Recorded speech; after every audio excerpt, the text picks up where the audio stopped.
ผู้ฟังกำลังให้เกียรติรับฟังสถานีวิทยุเจียงใหม่มหานคร FM 107.25 เมกะเฮิรตซ์อันดับต่อจากนี้ไปเจิญอู้จ๋ากำเมืองกับดีเจคำเพชรเจ้า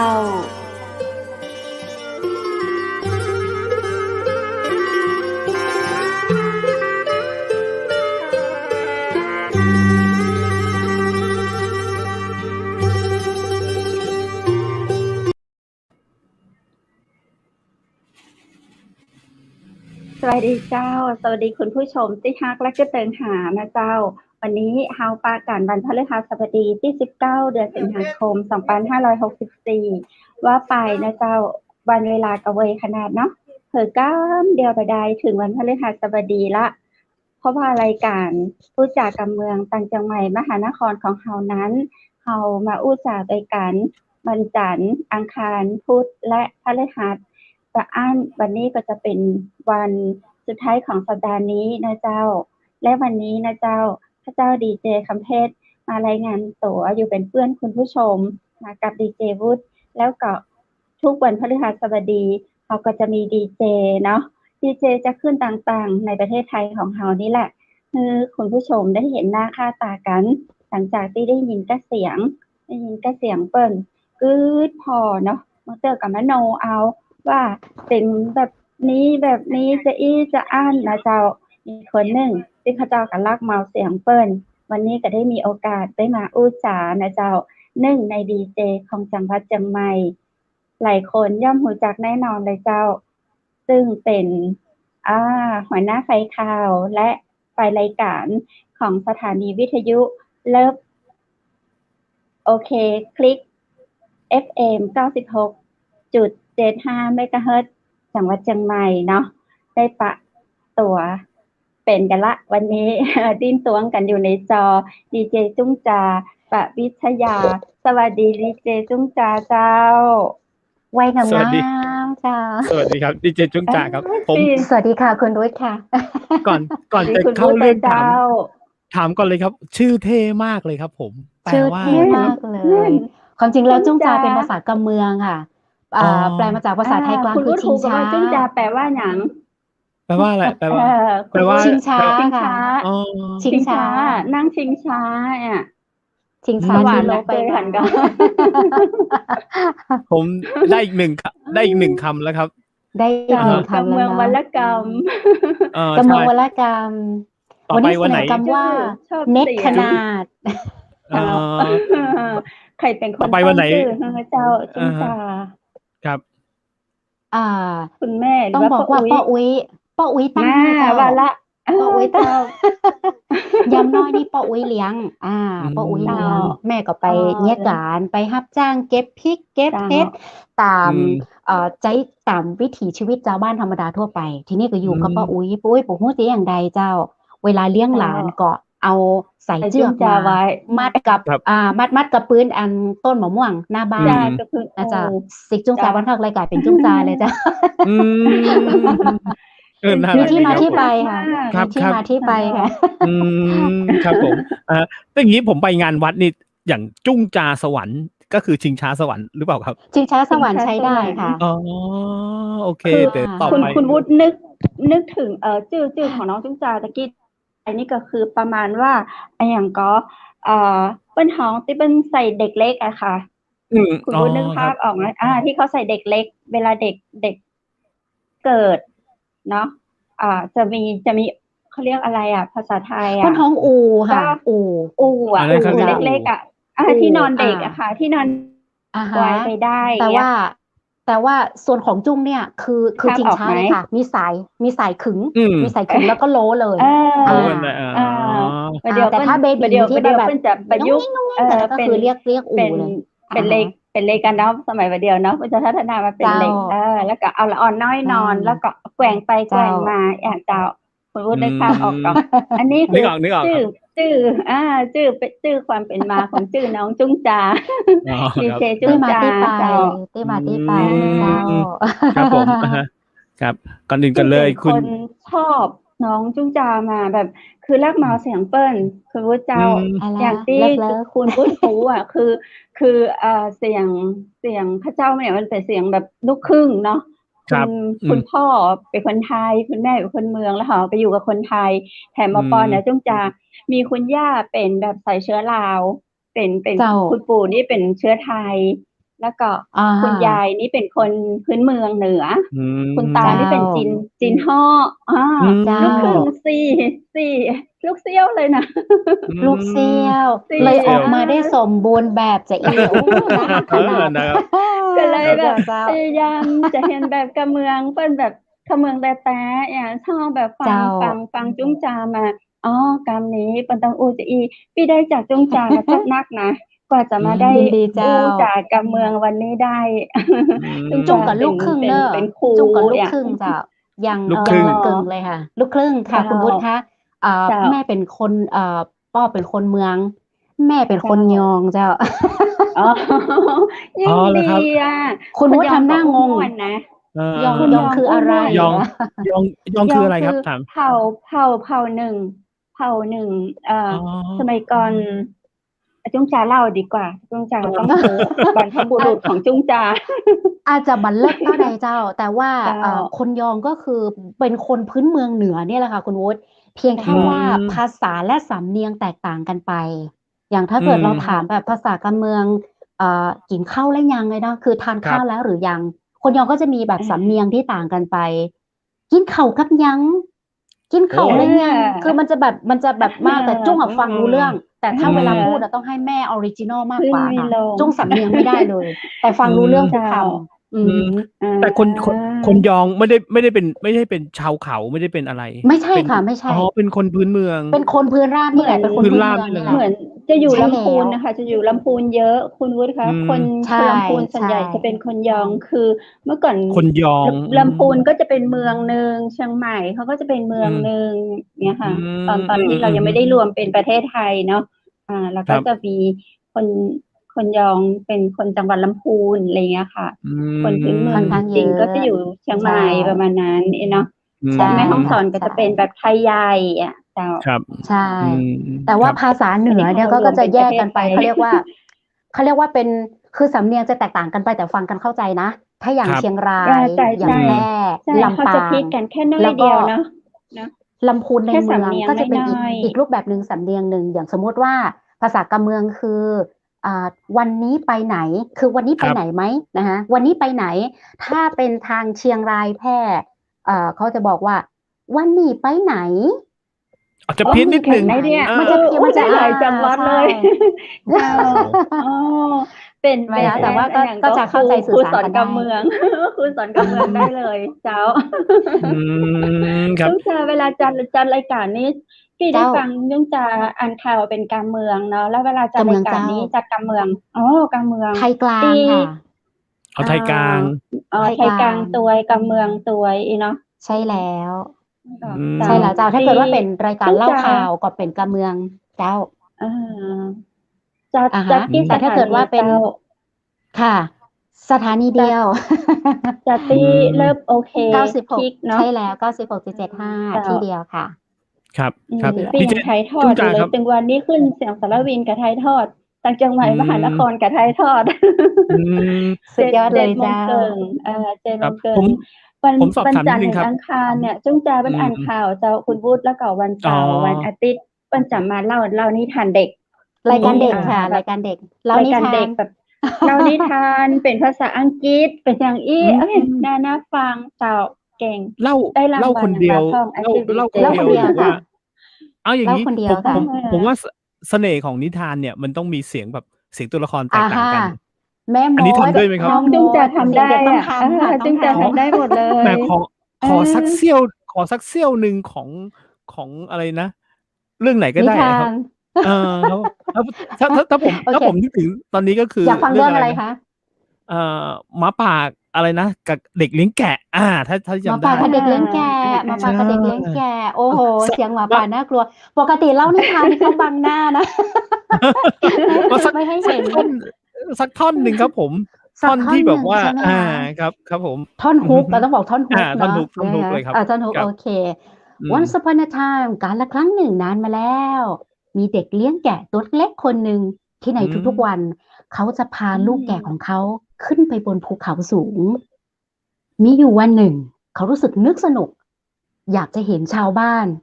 ได้มาละล้าละลังอยู่กับเขา เขาก็เลยตะโกนออกไปว่า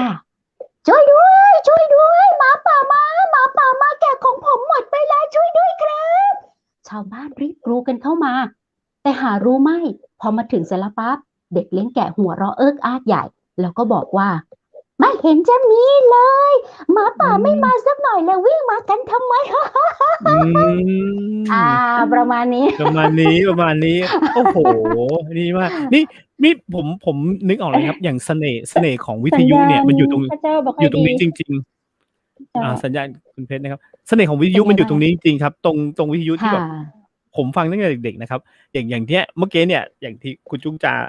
เล่านิทานมาเนี่ย แล้วบางที ค่ะ ถ้าเราไม่เห็นอะไรเลย เราปิดตาเราฟังแต่เสียงเนี่ย แต่เราสามารถเห็นจินตนาการในหัวได้ จิ ว่า นต มั นาน เป็น การ ทุ่ง ใช่ หญ้า ค่ะ กว้างๆเด็กคนหนึ่งวิ่งไปจริง ๆ เนี่ยผมจริงๆแล้วนี่คือเสน่ห์ของวิทยุที่ยังต้องมีอยู่อ่ะ คือแบบว่า เพราะ ทุกค ว่ามันคือการสื่อสารผ่านเสียงใช่ไหมคะคุณวุฒิ ใช่ เพราะ ใช่ ฉะ ค นั้ รั น บ อะไรก็ตามแต่แบบถ้าเกิดเราดูภาพอย่างเดียวอ่ะ เราเห็นได้โดยที่ไม่ต้องใช้เสียงด้วยซ้ำเราก็ อืม เราก็เห็นอ่ะ มันคือภาพภูเขาแม่น้ำภาพคน อืม ภาพอะไรบา อืม แต่ว่าวิทยุเราไม่เห็นนะ เราได้ยินอย่างเดียว ก็คือหลับตา เราได้ยินเสียง แล้วฟัง เพราะฉะนั้น ใช่ เรา ครับ ต้องอธิบายบรรยายทุกอย่างให้เขาเห็น อืม ภาพผ่าน อื เสียง ม ฮะ โอ้ จินตนาการ นี่ สำคัญ ใช่ครับอ้าวนี่คุณเพชรค้างไว้จริงๆจะเป็นอย่างนี้ครับเวลาเราไลฟ์กันเนี่ย ค่ะ คุณเพชรยังอยู่ใช่ไหมครับ ผมจะไลฟ์กันเนี่ย สัญญาณจะขาดหายไป โอเคเข้าใจ ใช่ ค่ะ เช่นนี่ผมถึงจำในวัยเด็กได้ว่าบางทีเนี่ยอย่างของผมเนี่ยไม่รู้คุณจุ้งจ้าจะทันหรือเปล่าละครวิทยุคณะเกตทิพย์อะไรอย่าง เก เงี้ ต ยครับ ทิปแม่ฟังค่ะ แล้วก็จะมีเสียงม้าที่เขาแบบอย่างเงี้ย ใช่อ่า แล้วบอกเฮ้ยเสียงม้าวิ่งจริงจังมาก อืม อ่า เนี่ยครับผมนึกว่าอันเนี้ยเป็นเสน่ห์เลยแล้วก็เวลาเขาบรรยาย ค่ะ นะครับ ณภูเขาอันไกลโพ้นต้นหญ้า อ่า ไหวละลัวอาบกับไปกับแสงแดด ค่ะ ซึ่งชาโอ้โหผมฟังปุ๊บแบบ นี่มันใช่เลย นี่มันใช่เลย คุณ นะครับ เข้ามาได้ยังไงเนี่ย อะไรประมาณนี้ อะไร มัน อ ก็ ย่าง จะ นั้น มีแบบโน่นนี่นั่น ใช่ใช่ แล้วช ใช่ อบ ค แบ รับบ ตอนแบบอะไรนะเอ่ยแบบเขาเรียกอะไร Sound ถ้าเกิด effect ว่าเป็นsound effect หนังจีนอะไร ครับ เงี้ย อืม แล้วจะมีช้อนกุ้งกิ้ง ใช่นี่อันนี้นะครับคุณจุ้งจ๋าถ้าสมมุติว่าเห็นภาพนะ ค่ะ มันก็จะไม่สนุก ค่ะ ถูกไหมครับ ใช่ ถ้าเห็นภาพกำลังทำเนี่ยมันไม่สนุก แต่ถ้าเกิดได้ยินแต่เสีย ต้ ง องบ เนี่ อย กว่า โอ้โห ฮามาก ใช่ครับผม ค่ะ ผมถามนิดนึงครับก่อนที่จะ ค่ะ เข้ามาในวงการเนี้ยในวงการ อือหือ จัดรายการวิทยุ หรือว่าในวงการเนี้ย ค่ะ คุณจุ้งจะทำอะไรมาก่อน หรือว่าเป็นยังไงบ้างครับ เส้นทางก่อนที่เข้ามา เราต้องบอกเลยใช่ไหมคะเนี่ย ครับ จริง ๆ แล้วจงใจเป็นครูสอนเด็กอนุบาลมาก่อนค่ะ เอ้าเหรอ ใช่ใช่ อืม เพราะฉะนั้นการเล่านิทานเลยเหมือนแบบฝังรากลึกมาอะไรอย่างเงี้ย อยู่กับเด็กๆตัวเล็กๆค่ะ3-4 ขวบค่ะ ประมาณนี้ค่ะ แล้วก็ แล้ว ชื่นชอบชื่นชอบการเป็นนักจัดรายการวิทยุ อืม เพราะว่าตอนนั้นเนี่ยจ้งจำได้ละครช่อง 7 เรื่องกำลังใจ คุณนิออนอิสราเป็นนางเอก แล้วก็จัดรายการวิทยุ นี่บอก ทัน นี่ ไหมคะ รู้ยุคกันเลยนะ นี่ออนอิสรานี่นะ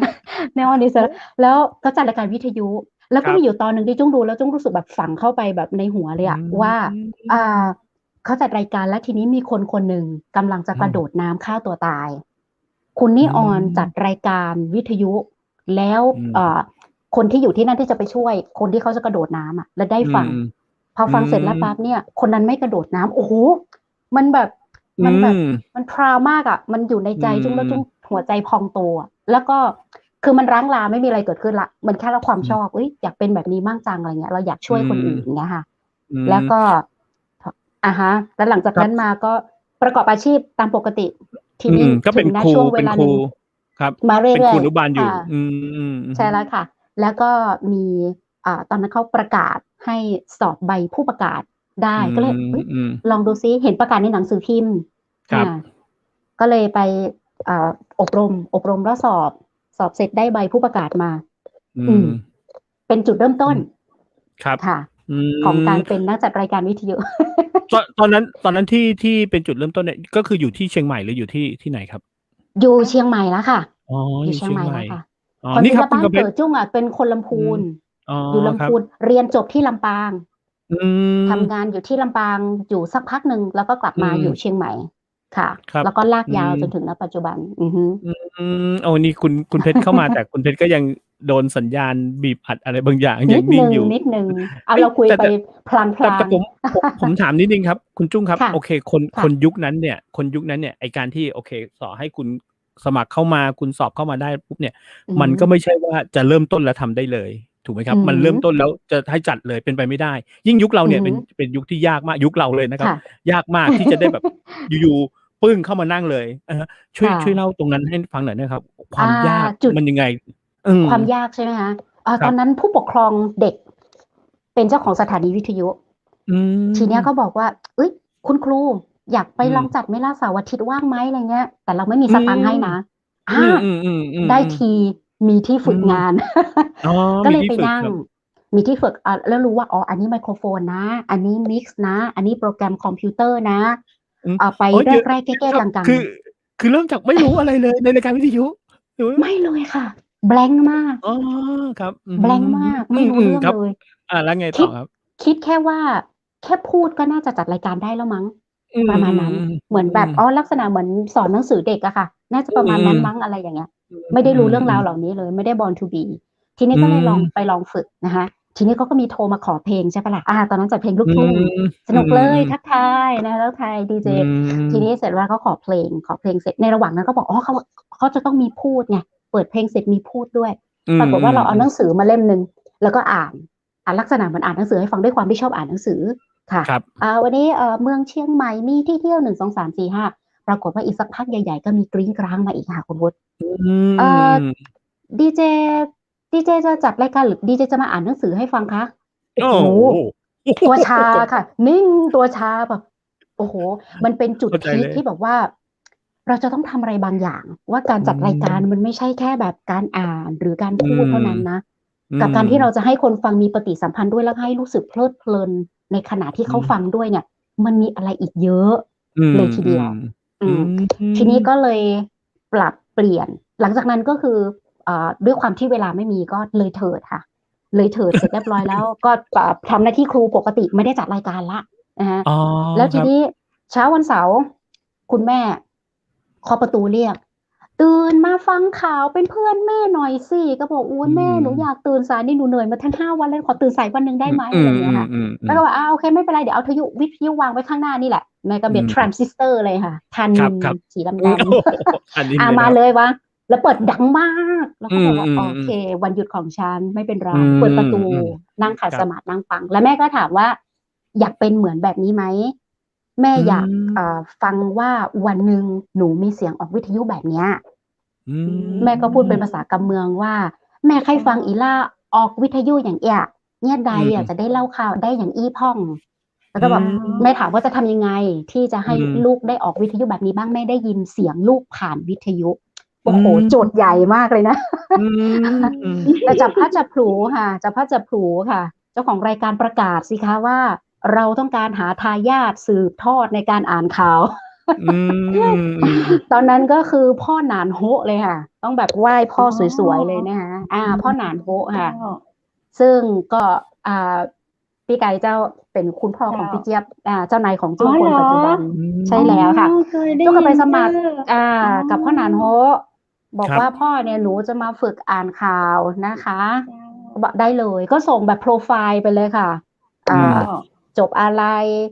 มีใบประกาศตื๊ด ๆ ๆ พ่อบอก มาฝึกก่อน แต่ว่าฝึกกับพ่ออะ พ่อจะไม่มีเวลา ไปฝึกกับลูกพ่อก่อนเลยแล้วกัน อืก็ได้มีม โอกาสค่ะ ไปฝึกงา ฝึกนกับพี่เจี๊กยับบ พี่เจี๊ยบเมื่อปี พ. ศ. จ้ะ 2553 ครับ อ๋อ พอฝึกงานเสร็จแล้วปั๊บ พี่เจี๊ยบบอกว่า "พี่ต้องบินไปเรียนที่กรุงเทพนะจ๊ะ ไปทุกวีกเลย งั้นหนูรับไปเลยแล้วกันนะ" พี่เจี๊ยบสอนอยู่ประมาณ 2 ครั้งค่ะ หลังจากนั้นก็จะต้องทำรายการข่าว ปล่อยบินเลย ปล่อยบิน รายการข่าวออก 1 ชั่วโมงค่ะ รายการข่าวออก 1 ชั่วโมงทาง ค่ะ AM 711 สถานีวิทยุ ค่ะ กรมการพลังงานทหารจังหวัดเชียงใหม่ ออก ครอาับ กาศทาง AM ค่ะคุณวุฒิ แล้วก็ อืม จุ้งใช้เวลาอยู่ในห้องอัด6 ชั่วโมง เพื่อก ว่าจะได้ข่าวออกมา เพื่อที่จะอัดข่าวใส่ใน MD เล็ก อ๋อคือไม่ได้เป็นรายการสด ถึงใช้เวลาเมิน อัด ๆ เป็ ไม่ น ได้ เทป สด อัดเป็น อ๋อ เทปก่อน อัดเป็นเทป อัด แล้ เป็ วน เท ส่ ป ง ก่อน แต่ว่าเราจะต้องอัดแบบ อ๋ออั อัดก่อน เพราะว่ารายการจะออก อ๋อ 11 โมงวันเสาร์ 11 โมงวันอาทิตย์เนี่ยค่ะเราก็ รายการความยาว เขาจะต้องทำ ความยาวชั่วโมงนึง ความยาวชั่วโมงหนึ่งแต่ใช้เวลา 6 ชั่วโมง ชั่วโมง ในการทำเทปแรกจำได้เลยเหงื่อแตกพลักแบบโอ้ชีวิต แต่สนุก อ่า ไม่รู้สึกเหนื่อยเลย หมด โอ้โห เทป หนังสือ ไป พิ กี่ มพ์ ม้วน หนังสือพิมพ์ทุกยี่ห้อ รายล้อมรอบตัว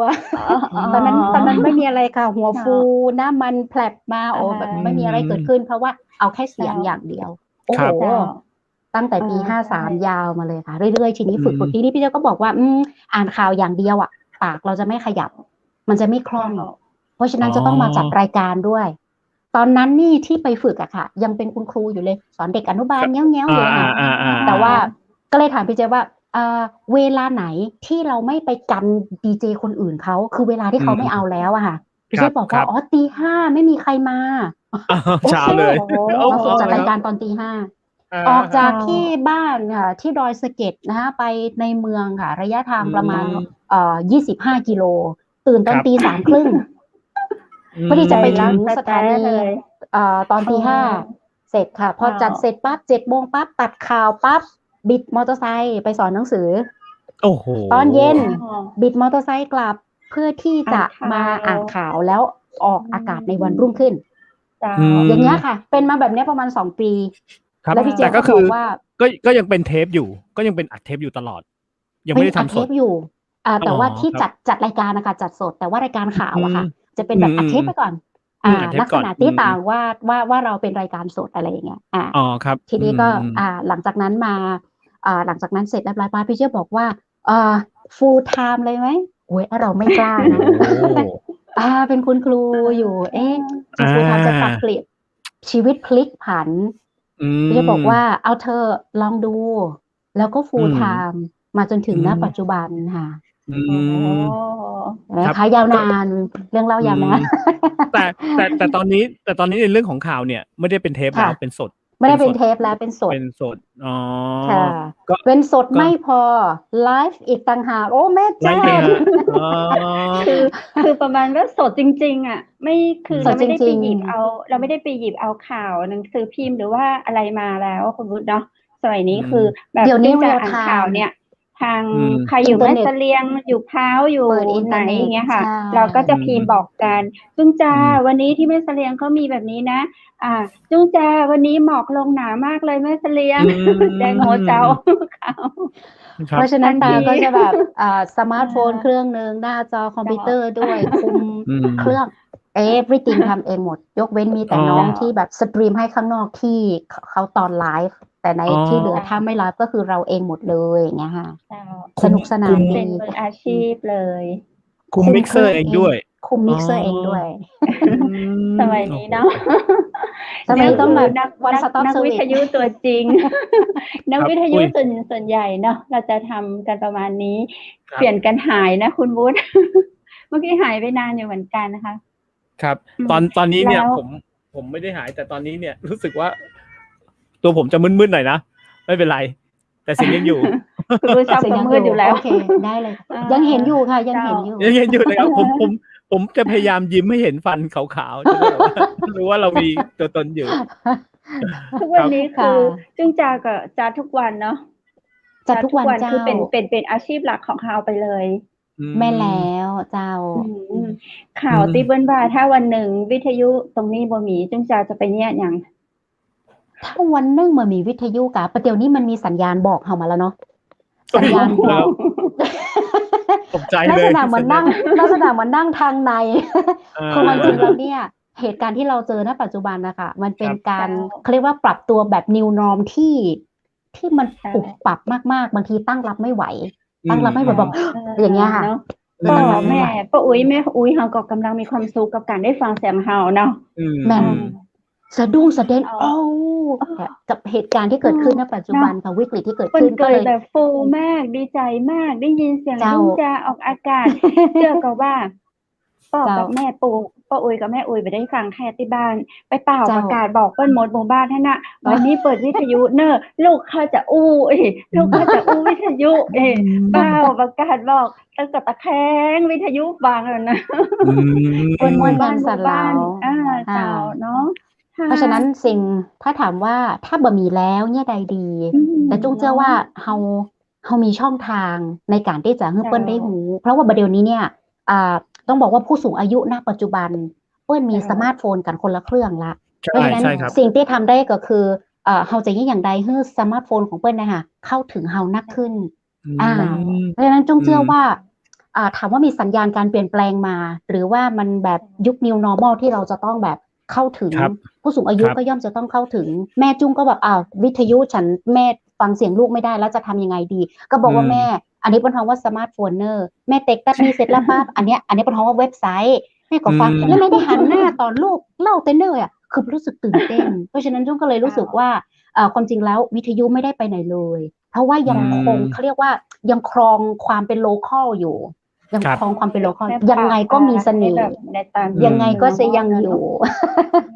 เราก็จะยังแบบเลิฟอาชีพนี้ต่อไป เจ้า เขาเรียกว่า เนาะ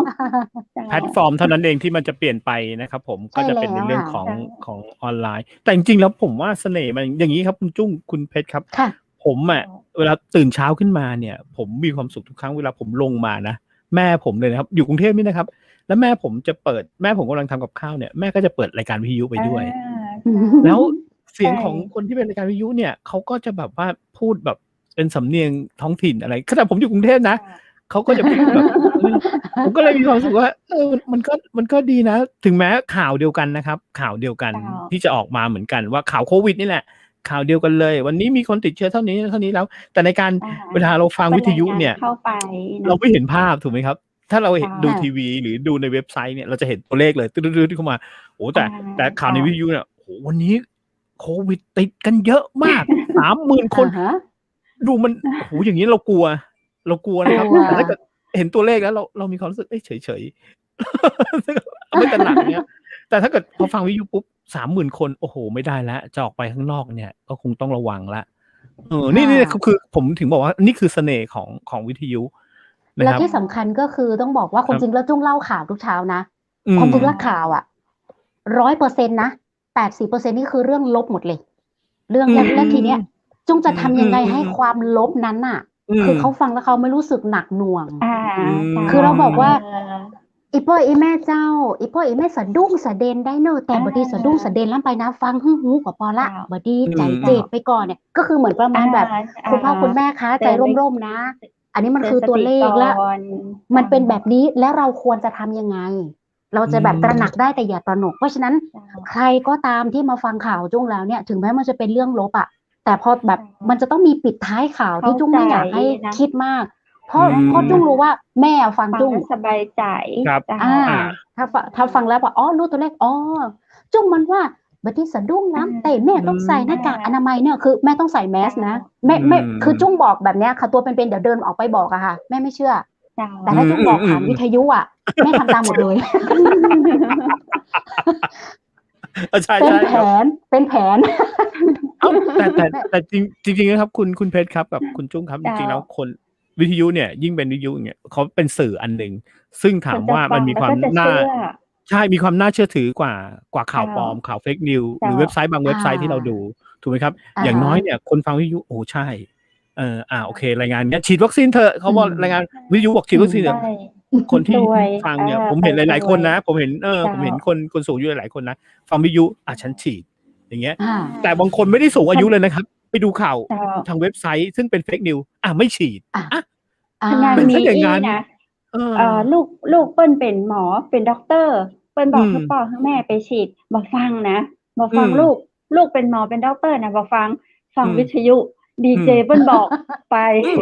นี่ครับเห็นไหมไม่เชื่อหมอเชื่อดีเจบอกจะไปเราได้รับอานิสงส์เราได้รับบุญใช่ไหมคะแต่ว่ารายการของจุ้งตอนเย็นอีกรายการหนึ่งอันนี้ก็จะเป็นรายการทุกวันศุกร์เดี๋ยววันพรุ่งนี้ก็ออกแล้วทุกวันศุกร์แล้วมีไลฟ์ด้วยนะคะชื่อว่ารายการเจ๊ไข่เล่า เจ๊ใครเล่าอ่ะ คือไม่อยากจะเมาส์เลย หมายถึงมันไม่อยากจะเมาส์เลยอย่างเงี้ยแล้วก็จะนำพาเรื่องราวที่เป็นเนี้ยค่ะ fake news เอามาประกอบด้วยเป็นข้อมูลที่จริงก็บอกว่าอีพ่ออีแม่ฟังแล้วเนี่ยอันที่ได้ฮับมาผ่านสมาร์ทโฟนเนี่ยบดีกดแชร์ไปเรื่อยเนอะค่ะเพราะว่าเราร่วมกันกับกองทุนพัฒนาสื่อปลอดภัยและสร้างสรรค์แล้วก็ร่วมกันกับสำนักงานสาธารณสุขจังหวัดแล้วก็เอาแบบข้อมูลแบบเรียวๆจริงๆถูกต้องเนี่ยค่ะมาตีแผ่ให้ฟังอีกทีอะไรเงี้ยก็ถือว่าเราทำรายการเพื่อสังคมนะความจริงแล้วมันไม่ใช่แค่ความบันเทิงอย่างเดียวอะแต่เวลาเขาฟังเสร็จแล้วเขาต้องได้เก็บความรู้ด้วยมันถึงแบบได้จรรยาบรรณเนาะดีต่อใจดีต่อใจใช่ครับคุณจุ้งครับตอนนี้เนี่ยหมายถึงว่าตอนวิธีการทำของคุณจุ้งเนี่ยโอเคเมื่อกี้เป็นรายการที่น่าสนใจมากมีทีมงานช่วยในเรื่องของข้อมูลอะไรหรือเปล่าครับช่วยค่ะช่วยมีทีมงานก็จะมีทีมงานช่วยด้วยค่ะก็จะมีน้องสำหรับทำภาพกราฟิกมีน้องที่ทำไลฟ์สตรีมมีฝ่ายข้อมูลส่วนข้อมูลนี่จุ้งแบบพยายามหาเองด้วยอยู่แล้วแล้วก็ที่ส่งมาจากส่วนกลางด้วยไงค่ะส่งมาจากต้องบอกว่าชมรมผู้ประกอบการวิทยุก็คือเจ้าของสถานีวิทยุที่ส่งข้อมูลมาแบบเรียลไทม์เลยค่ะแบบได้ข้อมูลนี้มาข้อมูลนี้มาใช่ก็เอามาประกอบกันไปถักโมต้องบอกว่าทุกคนแบบร่วมไม้ร่วมมือกันหมดเลยจุ้งทำคนเดียวไม่สำเร็จเพียงแค่ว่าจุ้งอยู่หน้ากล้องและพยายามแบบเก็บข้อมูลให้เนี้ยส่งต่อไปให้ถูกต้องเท่านั้นเองค่ะนั่นแหละกระบวนการบางขั้นตอนบางอย่างเราก็ทำไม่เป็นอย่างพวกอย่างเงี้ยค่ะเขาเรียกว่าอะไรอุปกรณ์เครื่องไม้เครื่องมือหรือเทคโนโลยีที่มันไฮขึ้นเนี่ยบางทีเราตามแทบไม่ทันแต่ทีเนี้ยก็มีแบบน้องๆรุ่นใหม่เข้ามาช่วยอย่างเงี้ยค่ะมันก็แบบเราได้เรียนรู้ไปด้วยเหมือนเราได้เรียนไปด้วยเลยอะไรอย่างเงี้ยค่ะนี่ก็แสดงว่าในคลื่นวิทยุที่ทำเนี่ยก็คือปรับเปลี่ยนตัวเองเพื่อรองรับอนาคตใช่กำลังจะบอกว่าสิ่งที่เปลี่ยนแปลงหรือ new norm ที่มีกันเข้ามาแล้วที่ดีเจคัมเพสถามว่าถ้าไม่มีวิทยุจะทำอย่างไรมันคือมีสัญญาณบอกมาแล้วว่าเราควรจะปรับอย่างไรแล้วมันค่อยๆปรับกันมาเรื่อยๆแล้วเราจะถึงนะที่สุดนี้ไหมคะทางเชียงใหม่มหานครบอกโอ้โหลง YouTube แบบเขาเรียกว่าอะไรอินโทรขึ้นมามีดนตรีมีวิดีโอมีทีอัพที่แบบเราดูแล้วแบบเราพราวมากเราภาคภูมิใจมากเลยนะนี่คือการแบบเปลี่ยนแปลงที่มันค่อยเป็นค่อยไปมันไม่ใช่หายไปสักทีเดียวเพียงแค่ว่ามันไม่ได้ loss ไปนะมันเป็นเพียงแค่การแทนที่บางสิ่งอย่างในสิ่งใหม่ที่เกิดขึ้นแต่ว่าฐานเดิมมันยังอยู่ความเป็นวิทยุก็ยังอยู่เนาะประมาณนี้ครับผมเราต้องปรับไกลกันไปน้องจุ้งใจปิ๊บคือปึงใจหลายอย่างจุ้งใจทำมานี่11 ปีเนาะจุ้งใจได้รับรางวัลอย่างด้านวิทยุด้านข่าวอย่างอีพ่องก็เจ้าจริงๆแล้วรางวัลมีอยู่ตึงวันอะรางวัลคือคุณผู้ฟังอะจุ้งอาจจะบ่มีจุ้งไม่มีถ้วยนะไม่มีถ้วยรางวัลไม่มีอะไรแต่ว่าทุกครั้งที่ได้ยินแบบจุ้งจ้านี้แม่ฟังอยู่เนอะมันรู้สึกมันโอเคแล้วนะคือถ้าไม่ได้ให้ดีเจจุ้งจ้าทุกเช้าเลย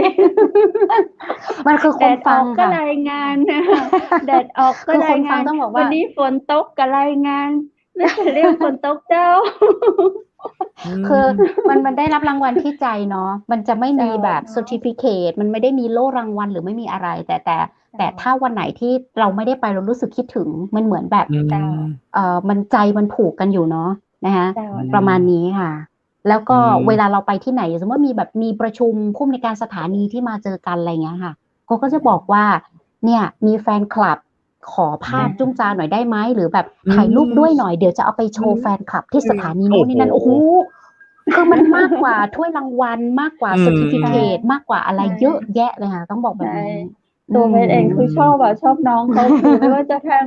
ฟังวิทยุน้องเขาตาม FC ทางเฟซเนี่ยค่ะตามน้องตลอดเลยภูมิใจในความเป็นดีเจแบบคือสำเนียงการเล่นเหมือนเล่านิทานเมื่อตะกี้คุณบุญเนาะน่าประทับใจอย่างที่พี่ให้คนวุฒิไปฟังนะต้องแบบให้ลองฟังทางเว็บไซต์ก็คือแบบเล่าแบบเรียลไทม์จะเขินๆหน่อยคุณวุฒิต้องเปิดฟังช่วงวันเสาร์อาทิตย์เนาะ7:30 น.เสาร์อาทิตย์ค่ะ7:30 น.ตื่นหรือยังคะคุณวุฒิตื่นยังตื่นมาฟังหน่อยเสาร์อาทิตย์ เสาร์นี้ ผมอะ ตื่นเลยนะคะ ผมว่า ฟัง เหมือน ได้เขา ค ลิง ล้ายๆ คุณ เขา จุ้ ลิ ง ง จา เป็น ตอนช่วงนั้นเลยที่แบบ เอ๊ะ เสา เจ้า ร์อาทิตย์อะไรนะ เพราะเราทำงาน โอ้โฮ อย่าเรียกว่า อา 5 วันหรือ 7 วัน แต่ ครับ หนัก ๆ นิ แล้ ด ว หนึ่ง เราลิงก์ทั้ง 2 สถานีของเราค่ะ คุณวุฒิ ทั้งเชียงใหม่มหานคร ทั้งคลื่นเสียงสารวินค่ะ เราลิงก์ ค่ะ เสียงน้องจุ้งจา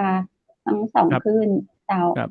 เคย เราเคยเจอกันเวลาเราไปประชุมสัมมนาบ่อยเนาะจุ้งจาเนาะ แม่น แต่ แล้ ก็ ว บ่ เจ้า บ่อยแต่ใดอะ แต่ทุกครั้ง มา ที่ แต่ พี่ ใด เจอจุ้งจา คือมีความรู้สึกม่วน เข้า อื ไปกอด ม น้องกุ๊กกามเลย เซลฟีกำ เซล อืฟีหน่อย ม คือมันเหมือน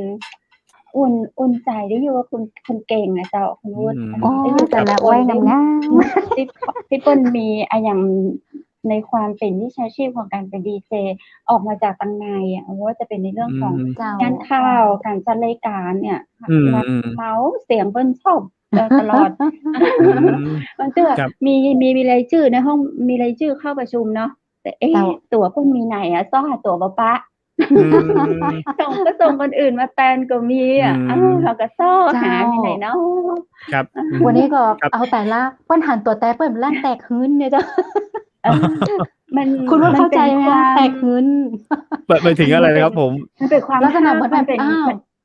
เจอ ค ตัว วาม จริง งา เสร็ ม จแล้วปั๊ จา บ กข้างใน ไม่ใช่ อะ แล้ว ฉันไปดี เฮ้ย กว่า อะไร อย่าง นี่โอเค เออ ใช่ พี่ยัง ๆ พี่ยังชอบเลย พี่ยัง ยิ่งเจอตัวจริงแล้วยิ่งชอบอะ อืคือมันเป็น ม เป็นคนแบบส่งความสุขให้คุณผู้ฟังแบบ ครั คุ บ ณ เจ้า ส่งออกมาจากข้างในอะ แล้ว ใช เรา ่ก็ไม่ไครับ ด้มองดีเจ มองคุณแค่ข้างนอกอะเนาะ อืม อืม จริง พี่ไปจริง อบรมครับ บ่อยอะ จุ้ง อืจา ม จนถึงความรู้สึกทุกคนจะบอกว่าเราเป็นผู้บริหาร ในขณะเจ้ที่า เราเป็นผู้บริหารแล้ว แล้วบ่เราฮื้อลูกน้อง ฮื้อละอ่อน ฮื้อเด็กรุ่นใหม่มาจัดรายการ มาทำงาน มาทำข่าว แล้วที เจ้ นี้เลิกไปพักหนึ่ง เราก็ปล่อ เจ้า ยให้ลูกน้องทำ เราก็เลิกไปพัก เจ้า หนึ่ง แล้วทีนี้ตึงโทรศัพท์ ตึงจดหมายเพิ่นก็จะบอกมาว่า คุณเกิดมาเพื่อเป็นเสียงของคุณเนี่ย เพื่อเป็นดีเจ อืม คิดถึงเสียงดีเจคนนี้ อะไรอย่างเงี้ย เสียงของคุณเนี่ยเพื่อเจ้า เป็นดีเจ แม้ว่าอายุมันจะผ่านไปเท่าใด เพิ่นก็ยังให้ฟังเสียง อืม แม่ น่ะ เหมือนพี่ให้ฟังเสียงจุ้งจาน่ะ คือเป็นคนตื่น มัน ส เหมื า อน ย แบบ แต่ ถ้า แบบ ภาษากำเมือง วั ก็ น คื นี้ อ จุ้งจา ค่ วันนี้ ะ ตื่นมาเวลาที่จุ้งจาจัดพอดีอะ ขอ พอ ก้า ดี ม ขอก้ามเดี๋ยวค่อยปิ๊กไปนอน เจ้า ปลื้ม ครับ ใจ ผม ปลื้มใจ นี่แหละค่ะคุณว่าเป็นรางวัล ค คือ รับ เป็นราง อื วัล ม แค่ ใช่ นี้แล้วแบ ที่ บมัน ถา เห ม มือน ว่ แบ า บ อืม มันมีพ เนาะ ลังอะค่ะ คือ อื แค่มีคน ม ฟัง เขา เรา มีค บ่ น ได้ ฟัง ไป เรา แล้ว ต้ ก็ อง ชื่ กาน ร ชอ โล่ บ เราบ่ได้ไปต้องการนายกรัฐมนตรีมามอบหยังให้เราเลยเนาะ มัน อื เป็นความ ม สุขที่เราได้ สุข กั ทุ บ ก เรา วัน ได้ สุ รา ข ง ทุก วั วั ล น ได้รา ค ง รับ วัลจากคุณผู้ฟังนี่ก็เราแบบ ครับ วั พ น อ ใด ใจ บ่ เรา ได้ มา จั ก ดนะ ก็จะง่อม เจ้า ปาก อื เหมือน ม ลักษณะเหมือนแบบเฉาอะ รู้สึกเฉา อื อะ ม รู้สึก อืแบบ โอ้ ม เจ้า ชีวิตไม่มีชีวิตชีวา แล้วก็กำเมือง อื จะบอ ม กว่า มันน็อก ๆ อยู่เนี่ย เฮ้ย มันน็อก อื ๆ คือแบม บมันคิดถึงอยู่นี่แหละ มันมีอยู่นิดหนึ่ง ถ้าไปจัอืดแล้วแบบ เจ้า โอ้โฮ เฟรช เลย อะไรอย่าง งี้ อืม มีความ เจ้า สุ เมื่ ข อา ครับ เมื่อกี้ตอนผมฟังคุณจุ้งจาเนี่ย จุด ค่ะ ที่แบบได้เข้ามาจัดเนี่ย โอเค ผมรู้แล้ว อย่างยิ่งคนในวัยผมเนี่ย อาชีพดีเจเนี่ยเป็นอาชีพที่ใฝ่ฝันมาก ตั้งแต่อือฮตอนึ สมัย ผมจำได้เลยนะ เพื่อน ๆ เขียน Friendship สมัยผมเขียน Friendship นะครับ เรายังไม่มีอินเทอร์เน็ตเลย Friendship ส Friendship มุด สมุดที่บอก มี ว่าอ รู นา ป คต ติ เรา ด อยาก รูป อนาคตเราอยากเป็นทุก อนา ค คน ต เนจะี่ย เป็น เพื่ อะ อน ไร เพื่อนหลาย ๆ คนเขียนว่าอยากเป็นดีเจ อย่างเงี้ยครับผม แต่ทุกคนเนี่ย อืม มัน ผมถึงบอกว่าจริง ๆ แล้วโอกาสแต่ละคนมันไม่เหมือนกันเนาะ แต่ไม่ เมื่อกี้ เหมือน ผ กั มคลิก น ตรงที่แบบที่คุณจุ้งจาบอกว่า อยู่ ๆ แม่มาอืม บอก แม่ แม่มาเคาะประตูบอก แม่มาบอกว่า เอ๊ะ อยากที่จะ ให้ลู ให้ กเป็น ได้ยิ อน ยาก ได้ ฟัง ยิน เสเสีียยง ง ล ลููกนั้นนะครับ ได้ยินเสียงถลู้าก เกิด ผ่านวิทยุ ใชค่ ือแตแ่ถบบ้าเกิตรดตรง งข้ามกับ ใช่ พี่เลย จุ้งจา อืตรงข้ามกับ ม พี่เลย พี่อะ อืม เด็ก ๆ พี่ชอบฟังวิทยุเหมือนกัน แต่อืทีเนี้ย ค่ะ คุณม ปู่ชอบให้พี่อ่านหนังสือให้ฟัง พี่อะฮเลยต้องบอกะ คุณปู่ว่า ปู่จ๋า โตขึ้นลูกจะเป็น ที่ลูกฟังวิทยุเนี่ย ล อูืกศึกม ษาอยู่ ลูกกำลังศึกษอะ า ฮะ ดีเจ ค่เขาจัะ ดรายการ เขาเปิดเพลง โต อะฮ มา ะ ลูกจะไปเป็นนักจัดรายการเหมือนดีเจคนนี้ คือบอกอืม ปู่ อะ แบบ ฮะ นี้ อื ค่ะ ม ครับ จริง ๆ มันคือข้ออ้าง อืแต่อันนี้คือม คุณแม่แบบ คุณแม่อยากให้เป็นเนาะ มันอะฮก็เลยะ มีแบบคน อะไรอะ เขาเรียกเบื้องหลังช่วยผลักดัน ก็ยิ่งทครัำบ ให้เบื้องหลัง แชบ่วยบ ผลักดัจุ้งจาน มาในด้านนี้ เติบ ค่ะ เติบโตมาดี ครับ ค่ะ แต่ผมเข้าใจนะคุณจุ้งจาอันนี้ ค่ะ ลองหมายถึงว่าเล่าให้เป็นหลายๆบ้านเนี่ยยิ่งคนยุคก่อนหน้านั้นนะครับผม ค่ะ อาชีพ ลูกคุณเป็นอาชีพอะไร โอ้ผมว่าแม่คงไม่ได้ภูมิใจแน่นอน ลูกฉันเป็นดีเจคงไม่มีใครอยาก no ถูกไหมครับถูกไหม แม่จะต้อง แต่ แบ ถ้า บหมอพยาบาลทหารตำรวจข้าราชการ ใช่ ส่วนใหญ่ในยุค ใช่ นั้น ก็ยัง ใช่ใช่ ค่ะ ต้อง อยากให้ ก็เป็นให้แล้ว เป็นพยาบาลเป็นคุณครู เป็นคุณครู ต้อง ให้แล้วเรียบร้อย เอออ อะไรอย่างนี้ แล้วตรง ก่อนหน้า ตรงนั้ นี้ น ก็ เค จะ ย เป็นแบบ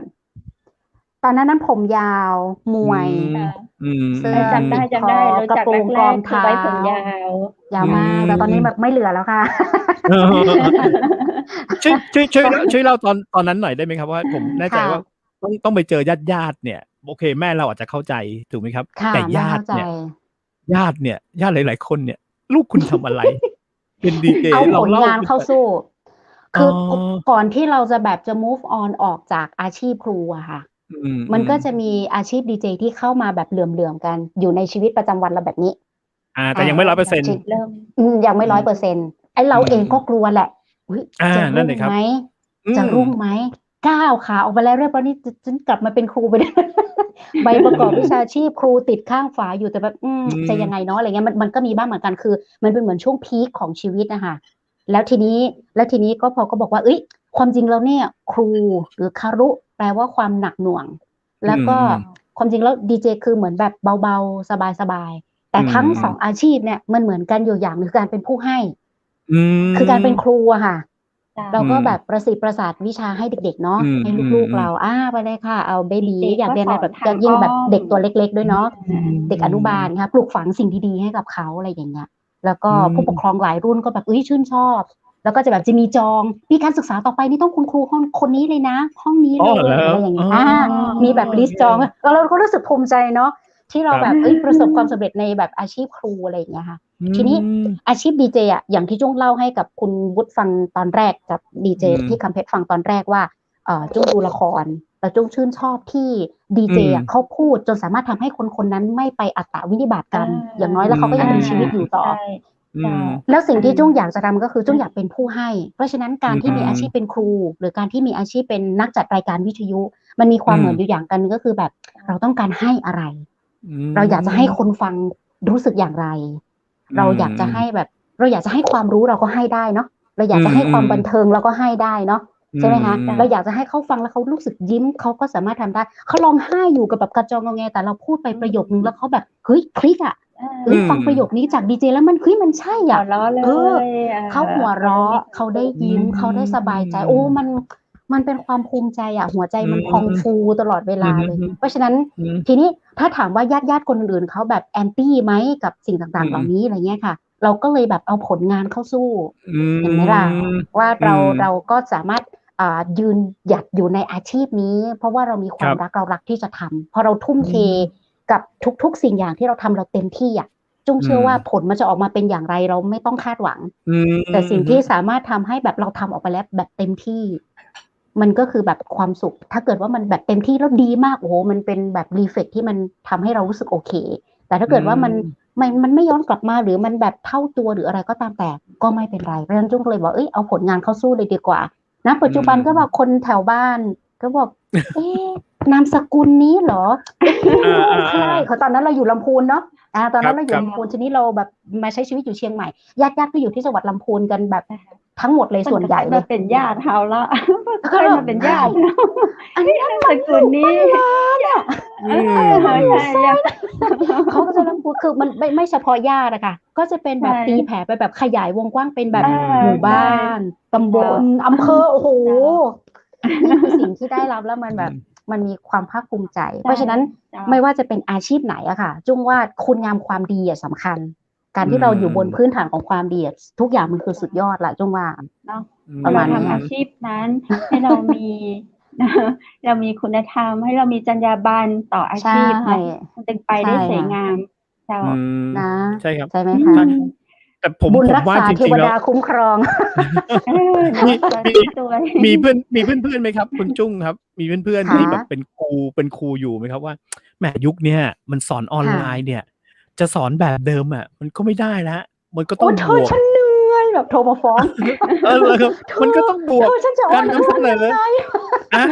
มีไหมครับช่วยเล่าประสบการณ์ให้ฟังหน่อยครับเป็นไงบ้างครับ ค่ะเขาบอกล่าสุดก็โทรไปถามเลยเป็นครูอนุบาลด้วยกันนี่แหละเธอเป็นไงบ้างจ๊ะโธ่สอนออนไลน์ฉันเหนื่อยมากเลยฉันต้องทำสื่อด้วยแล้วฉันต้องแบบสอนกล้องจะปั๊บปั๊บปั๊บปั๊บปั๊บโอ้โหแบบบาราฮึ่มอะค่ะจุ๊กเลยบอกว่าออนกล้องเหรอชิวๆเล็กๆแบบนั้นแล้วเพื่อนก็แบบแล้วเพื่อนก็ถามทำอย่างไรมีเทคนิคอะไรยังไงอะไรเงี้ยแล้วก็อีกหนึ่งรายการที่จุ้งทำอะโอ้แบบโอ้เยอะรายการเยอะมาก beauty content นะ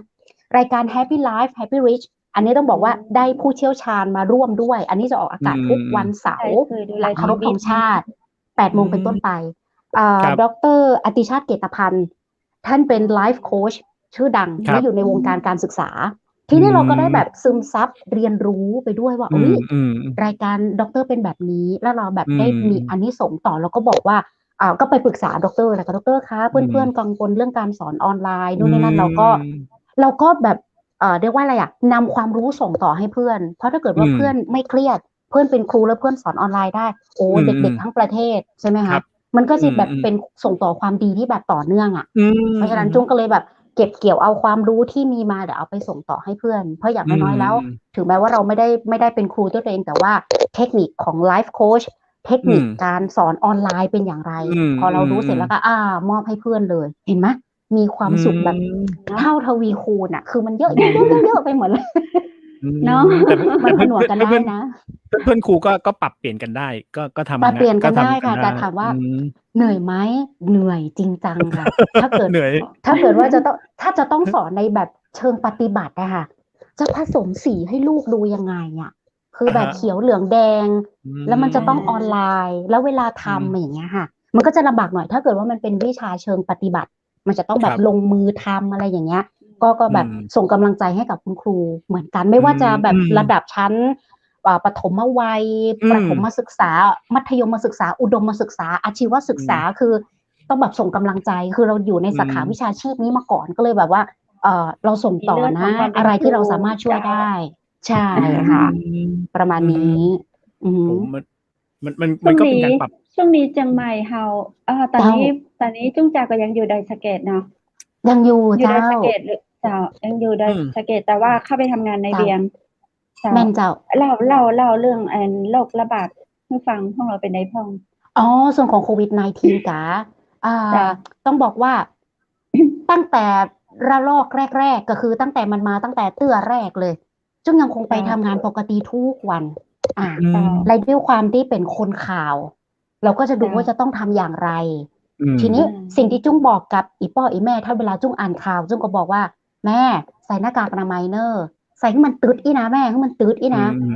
ไม่หายใจบ่ออกอ่ะแม่เอามากระลอกกลางอีได้ก่อยอ่ะก็คือแบบดึงถึงออกมาเนี่ยค่ะคุณวุฒิคือมันสบายเนาะหรือไม่ก็แบบให้จมูกหายใจให้ปิดปากก็พอโอ้แต่ความจริงแล้วอันตรายจุ้งก็บอกว่าเนี่ยจะต้องใส่ใจอีแม่แล้วต้องบอกผ่านวิทยุด้วยนะใช่ถึงจะเชื่อบอกตรงๆไม่ฟังนั่นแหละทีนี้การป้องกันของตัวจุ้งเองก็คือคงมาตรการเขาสั่งมาแบบไหนทำตามแบบนั้นหน้ากากอนามัยตลอดเวลาเว้นระยะห่างล้างมือนะคะแล้วก็สำรวจตัวเองแล้วไม่พาตัวเองไปอยู่ในจุดเสี่ยงพอเขาบอกว่าคลัสเตอร์นี้เกิดขึ้นมีณพิกัดนี้เขาปิดทำการเราก็แบบเอาตัวเองแบบบ้านที่ทำงานพอมาถึงบ้านปั๊บก็คือถอดเสื้อผ้าอาบน้ำก่อนเพราะว่าเรามีผู้สูงอายุอยู่ที่บ้านทีนี้เมื่อก่อนนี้ก็คือแบบนั่งกินข้าวด้วยกันอันกกเข้ากกเดียวกันเจ้ากองเข้ากองเดียวกันเจ้าจกกับ2 คนอีแม่แต่ประเด็นนี้อีแม่แบ่งให้คนกกกับเจ้าเขานั่งกันอยู่คนตี้นะลูกนะโอเคแม่โอเคนั่งกันอยู่คนละมุมเลยนะหนุกหนานคุยกันแล้วตะโกนคุยแล้วกันแต่อยู่ไกลๆแต่แม่เข้าใจใครมาได้แล้วประเดี๋ยวนี้สารบ้านได้ยินหมดโอกาสได้ยินหมดเอาแล้วทีนี้พอเรารู้อะไรมาเนี่ยค่ะคุณวุฒิรู้อะไรมาเสร็จแล้วก็เล่าให้แม่ฟังแม่ก็จะไปบอกเพื่อนบ้านหรือบอกแม่เล่าอย่างไรอ่ะบอกบอกมาอย่างอีกกับเล่าอีกอะมึงไปเล่านักเลยนี่บัดได้มาคือไม่อยากให้แบบได้รับสื่อหนึ่งมาแล้วเอาไปขยายบางทีขยายเข้าใจผิดซึ่งมันไม่โอเคจุ๊กก็จะบอกแบบพร่ำบอกนะคะพี่ไก่ก็คือพร่ำบอกว่าแม่วิธีการจะได้หรืออย่างจะได้ คือบอกให้แบบตรงๆชัดๆแม่อย่าเอาไปขยายความนะบางทีแบบรับสารไปหน่อยนึงแล้วเอาไปขยายหรือว่าเข้าใจผิดพลาดบิดเบือนมันไม่ถูกนะแม่เดี๋ยวไม่ใช่ว่าแม่ดีเจจุ้งจ้านะโอ้ยแต่ละอายการบ้าน8 บ้านบ่ได้ แต่เขาก็เอาเรื่องที่เขาอู้กับแม่เนี่ยเนาะเขาก็ไปอู้วิทยุตัว เอาไปอู้วิทยุ เพราะ แล้ ว่าว ก็ แม่ของคนอื่นๆก็ได้เข้าใจตัวเนาะ แล้วก็มีผู้ในวยการสถานีที่ไหนมาโหแล้วก็มีเพิ่นเวลามาประชุมแม่มาปะกันเนี่ยแล้วเพิ่นก็บอกว่าจุ้งจักแม่ยังมาหุ่มตัวยังเล่าขวัญแม่เลยคือลักษณะนินทาแม่ตัวเองค่ะคุณวุฒิ ครับ ใช่อันนี้ก็เล่าขวัญปู่ กำ บ่ ลั อง ย บอกเล่าขวัญแม่ก็บอกว่าไม่เป็นไรค่ะเล่าขวัญแม่ตัวเองออกอากาศ เล่าขวัญเล่าขวัญคือนินทาพูดถึงในระยะเผาขนอะไรอย่างเงี้ยแต่ว่าเรายกตัวอย่างเลยอันนี้ออกอากาศเลยเราไม่ได้แนะนำเราไม่ได้แบบยกตัวอย่างใครนะเราไม่ได้พาดพิงใครนะแต่ว่าแม่ดิฉันเป็นแบบนี้แหละเอาแม่นี่แหละเป็นตัวอย่างแล้วพอมาเล่าให้แม่ฟังแม่หัวเราะก็ฟันปลอมร่วงกระจายสนุกสนานไปก็คือเวลาจัดรายการเนาะซึ่งก็จะอู้เรื่องเหล่านี้ให้คุณผู้ฟังฟังเนาะเรื่องการป้องกันการใส่แม่ใส่เหมือนเฮาอู้กับแม่จะได้แม่ตอบโต้เขาจะได้เขากลับมาอู้คุณผู้ฟังเนาะเพราะส่วนในของคุณผู้ฟังที่ฟังเนี่ยก็อาจจะมีการตอบโต้เหมือนกับที่แม่เฮาเนาะที่แม่เฮาบอกว่าเปิดอีได้ก่อนเนาะจะเอามาเล่าออกวิทยุนะมันก็เป็นประโยชน์ต่อคนมันเป็นประโยชน์จ้ะก็คือบางทีเขาอยากจะบอกอย่างกัปเปิลแบบตรงๆแหละหรือเขาไปได้ข้อมูลมาเนาะสถานที่ฉีดวัคซีนที่นี่เนอะแล้วก็ walk in ไผที่เป็น7กลุ่มเสี่ยงไผที่เป็นผู้สูงอายุ60 ปีขึ้นไปแล้วเราจะเนี่ยจะได้ดีก็จุ้งก็จะใช้วิธีการเอาข้อมูลวิชาการเหล่านี้ค่ะมาย่อยให้มันฟังดูง่ายลักษณะเหมือนเนี่ยเหตุการณ์นี้น่ะแม่ไปทำแบบนี้1 2 3 4 5แม่จุ๊บมันบอกโอเคคุณผู้ฟังแบบนี้เหมือนแม่คือลักษณะเหมือนแบบเอามาย่อยให้มันดูแบบง่ายลงง่ายขึ้นเล่าง่ายลักษณะเหมือนแบบเข้าถึงได้ใจอันเนาะใช่ค่ะเพราะฉะนั้นบอกว่าดีเจต้องอย่างก็จังซุยต้องซุยจังซุยคนภาษาไทยกลางก็จะประมาณแบบวันนี้ได้3 คำแล้วซุยตะล่อมถ้าเป็นยังแบบแม่นใจถ้าเป็นแบบโดยทั่วไปยังวิทยุมาเฮาฟังแต่ละอ่อนคือเฮาฟังแล้วมันจะแบบเป๊ะกลัวเนาะฟังแล้วก็กลัวบอกไปกลัวเนาะแต่ยังดีเจรุ่นเฮาดีเจรุ่นดีเจจุ้งจาอย่างซุยก่อนซุยตะล่อมก่อนเอาเปิ้นเข้าใจแล้วถึงอันเดี๋ยวค่อยมาแบบจะขมวดปมว่าความจริงแล้วจุดประสงค์เราต้องการจะบอกอะไรเขาและทำให้เขาฟังแล้วแบบไม่รู้สึกหนักหน่วงด้วยนะคือฟังแล้วต้องแบบรู้สึกสบายด้วยไงคะโอ้โหนี่พอฟังของดีเจจุ้งจานแล้วผมนึกถึงเรื่องของวิธีการนำเสนอเลยครับจริงๆแล้วมันเป็นหลักในวิธีการนำเสนอที่แบบว่าจะทำยังไงมันเป็นการเล่าเรื่องที่แบบแหมให้คนได้เข้าใจมันคือโจทย์ใหญ่นะใช่มันคือโจทย์ใหญ่เราต้องทำการบ้านเราต้องทำการบ้านค่ะนะครับ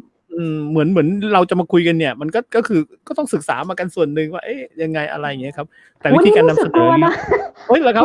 จะมีคำถามอะไรแบบแต่อย่างที่บอกครับไม่สำหรับปี้นะปี้รู้สึกว่าตื่นเต้นที่จะได้เจอน้องแบบน้องที่เก่งมากๆเนี่ยน้องที่เป็นแบบ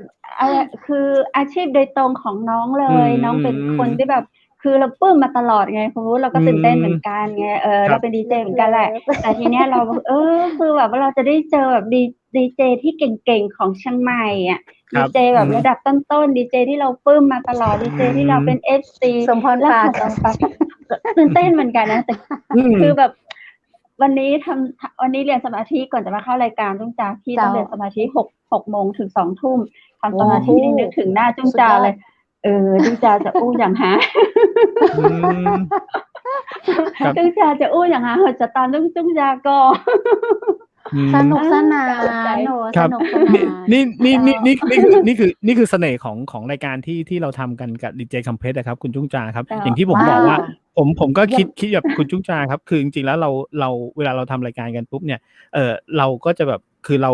จะไม่เป็นน้ำที่เต็มแก้วแล้ว อ่า ทุกๆคนแขก อ่า รับเชิญที่เข้ามาทุกคนเนี่ย เจ้า จะมาใส่อะไรให้เรา มีควา เนี่ ม ยค แต รับ กต่างกัน อา เนาะ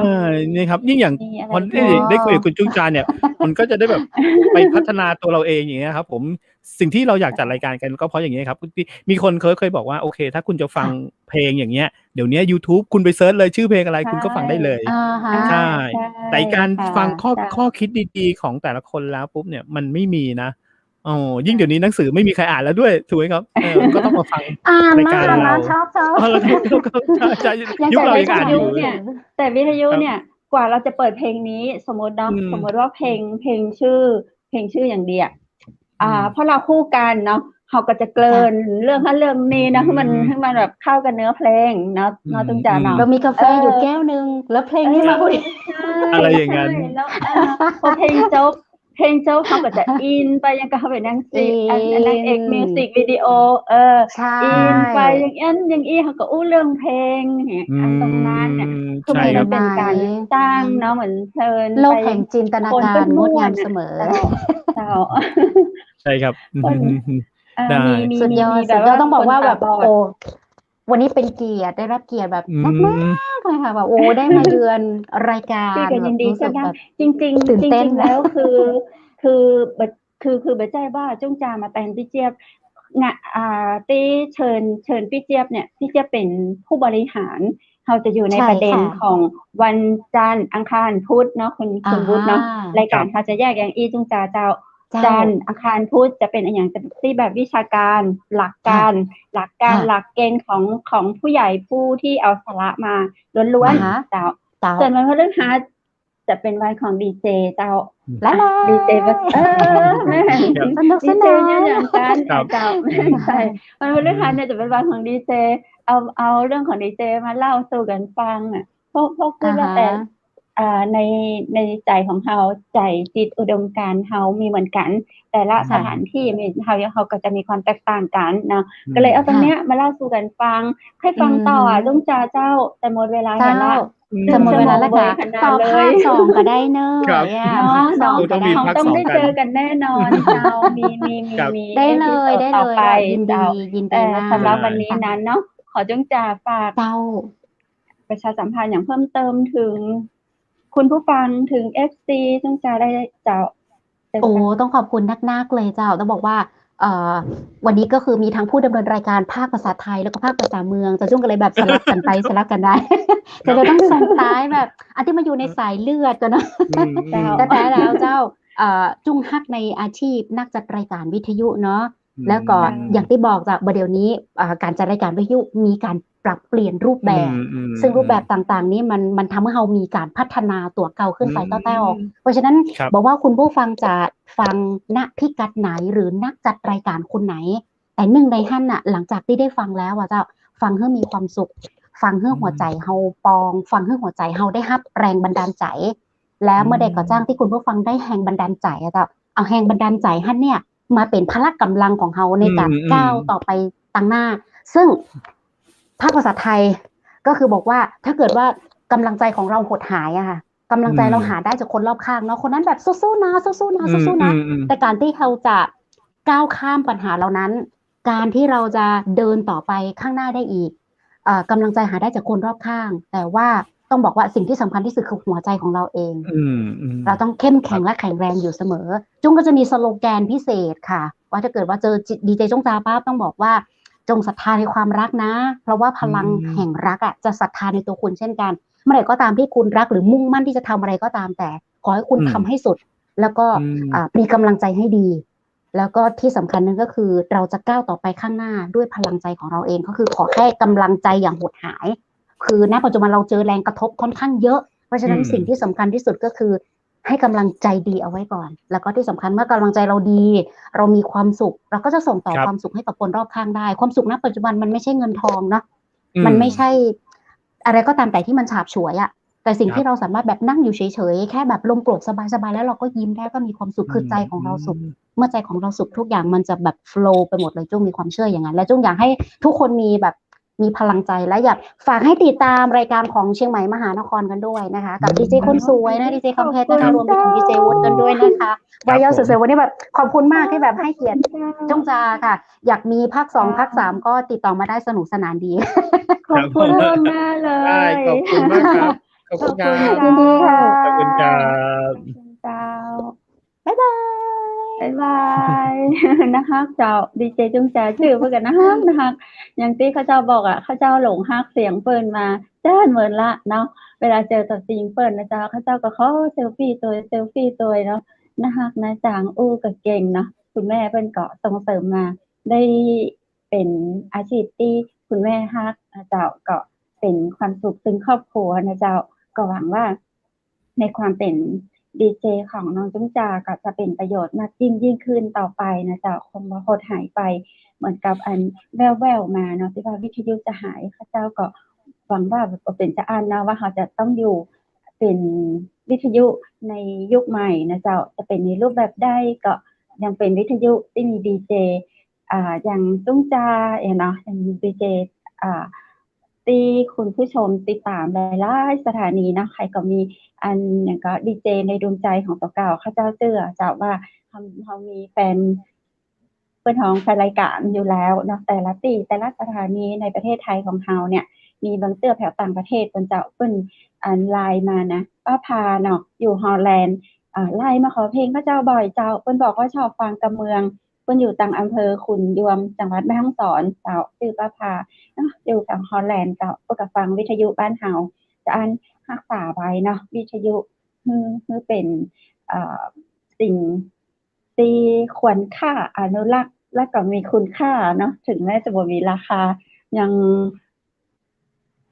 อื่นก็ขอให้มีคุณค่ากันต่อไปเจ้าวันนี้ได้อู้จากับน้องจุ้งจาเปิ้นก็ส่งพลังมาพระเจ้าก็ได้ห้าพลังดังกล่าวโอ้รู้สึกว่าแน่นหนักนะเจ้าหนักแน่นเนาะ ในความฮักที่ได้ฮับเจ้าก็ขอส่งให้คุณผู้ชมต่อนะเจ้าเมื่อได้ฮับพลังงานดีๆทั่วทุกคนเนาะเปิ้นบอกว่าในจักรวาลเฮาเนี่ยเจ้าเฮาสามารถส่งพลังงานดีๆพลังงานความฮักให้กันได้นะเจ้าส่งผ่านสื่อเหล่านี้เนาะก็ฮับต่อกันใครที่กำลังตุกอกตุกใจฟังแล้วให้สบายใจขึ้นนะเจ้าอาจจะบ่สบายใจตึงมดความทุกข์อาจจะหายไปแต่ก็ขอให้มันลดหล่นน้อยลงเนาะในที่สุดก็ให้มันหายไปหายไปก็ยิ่งดีเนาะเจ้าคุณผู้ชมวันนี้วันสุดท้ายของสัปดาห์ที่เฮามาผู้จากการเมืองต่างจังหวัดมหานครเนาะวันพฤหัสบดีแล้วเจ้าเราจะปิ้งป้ากันแหมกรรมวันจันทร์อังคารพุธพฤหัสหน้าเนาะเจ้ากับเรื่องราวดีๆมีสาระต่างจังหวัดมหานครดังนั้นวันนี้นั้นข้าเจ้าก็ขอขอบคุณสปอนเซอร์ใจดีนะเจ้าต่างจังหวัดมหานครที่ดูแลอยู่ใครท่านใดนะเจ้าที่อยากรีวิวสินค้าที่อยากมาร่วมรายการติดต่อตีคุณนุชได้นะเจ้า0933151553นะเจ้าติดต่อตีคุณนุชได้เนาะข้าเจ้าขอขอบคุณสปอนเซอร์ใจดีร้านครัวปินโตเชียงใหม่นะเจ้าส่งอาหารทั่วอำเภอเมืองจังหวัดเชียงใหม่เจ้าโทรสั่งอาหารได้กูวานเนอร์ตี0818843354ขอบคุณโรงแรมแม่เสลียงเวียงงามเจ้าสปอนเซอร์ใจดีโรงแรมเปิดบริการตลอด24ชั่วโมงเปิดตามมาตรการดูแลสุขภาพคนพักนะเจ้ามาตรการรักษาความสะอาดความปลอดภัยเนาะยุคนี้ต้องดูแลกันคือหนักน้อยเนาะเปิดบริการตลอด24ชั่วโมงโทรสอบถามรายละเอียดก่อนได้ที่0536214444นะเจ้าและขอขอบคุณชุดพิธีกรหญิงนะเจ้าจากร้านผ้าพื้นเมืองนะเจ้าชุดไทยใหญ่แม่ฮ่องสอนติดต่อสอบถามได้ที่เบอร์โทรศัพท์0826166889เจ้าและขอขอบคุณคุณผู้ชมที่น่ารักทุกคนทุกท่านนะเจ้า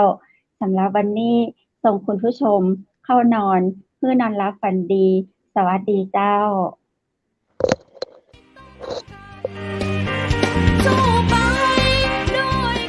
สถานีวิทยุเจียงใหม่มหานคร 107.25 เมกะเฮิรตซ์ขอแสดงความห่วงใยและเป็นกำลังใจให้ทุกท่าน ในช่วงการระบาดของโรคโควิด -19 ในครั้งนี้ เพื่อลดความเสี่ยงควรสวมหน้ากากอนามัยทุกครั้งล้างมือเป็นประจำขอให้อยู่ที่บ้านให้นักที่สุดด้วยความปรารถนาดีจากหมู่เฮาเจ้าเจียงใหม่มหานครสนับสนุนโดยกาแฟโกแมคคอฟฟี่และโรงแรมแม่เสรียงเวียงงามโทร 053-621-444 และ 081-595-2883